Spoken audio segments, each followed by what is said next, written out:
नमस्ते दोस्तों, भक्ति ज्ञान श्वेता इस चैनल में आप सबका स्वागत है। तो दोस्तों, आज हम जानेंगे कि भगवान राम जी की मृत्यु कैसे हुई। तो चलिए वीडियो को स्टार्ट करते हैं। प्रभु श्री राम का जन्म त्रेता युग में हुआ था। कहते हैं जिसने धरती पर जन्म लिया है उसका मरण निश्चित है। भगवान श्री राम ने धरती पर मनुष्य के रूप में अवतार लिया था।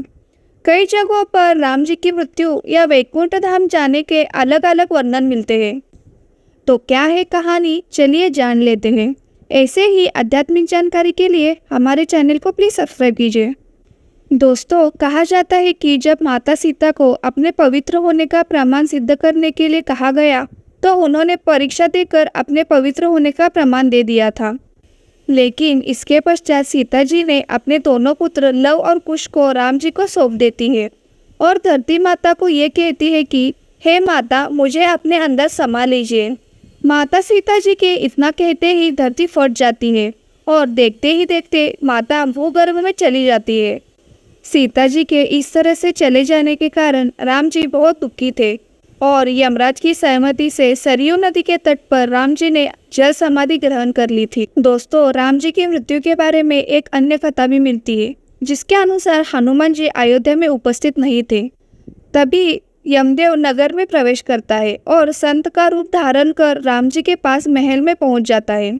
संत वेश धारण किए हुए यमदेव ने श्री राम से कहा कि हम दोनों के बीच की वार्ता गुप्त रहेगी। वे राम से एकांत में बात करना चाहते थे।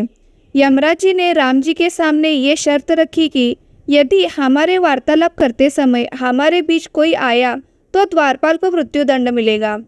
राम जी ने वचन दे दिया, लेकिन उस समय हनुमान जी वहां उपस्थित नहीं थे, जिसके कारण लक्ष्मण जी को द्वारपाल बनाकर खड़ा किया गया था।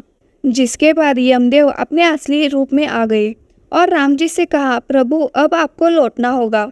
धरती लोक पर आपका जीवन पूर्ण हो चुका है। अभी वार्तालाप चल ही रही थी, तभी ऋषि दुर्वासा वहां पर पधारे और लक्ष्मण से द्वार के भीतर अंदर जाने की हट करने लगे। उन्होंने लक्ष्मण से कहा यदि वे उन्हें अंदर नहीं जाने देंगे तो वे श्री राम को श्राप दे देंगे। लक्ष्मण जी दुर्वासा के क्रोध से भलीभांति परिचित थे। वे अब इस दुविधा में पड़ गए कि आज्ञा का उल्लंघन करके ऋषि अंदर को जाने देते तो मृत्युदंड मिलेगा और अगर वे दुर्वासा को अंदर प्रवेश नहीं करने देते तो ऐसे में प्रभु राम जी को श्राप दे देंगे। तब लक्ष्मण ने अपने प्राणों की चिंता न करते हुए दुर्वासा को अंदर जाने की अनुमति दे। उसके बाद वार्तालाप भंग हो गई।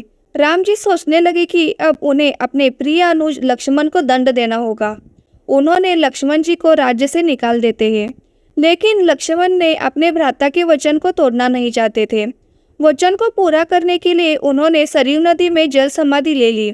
लक्ष्मण के सरयू नदी में समाधि लेने के कारण श्री राम जी अत्यंत दुखी थे और उन्होंने भी जल समाधि लेने का निर्णय लिया।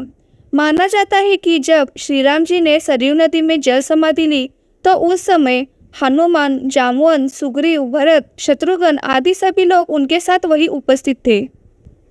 श्री राम जी के सरयू नदी के अंदर समाने के तत्पश्चात नदी के भीतर से भगवान विष्णु प्रकट हुए और उन्होंने अपने भक्तों को दर्शन दे दिए।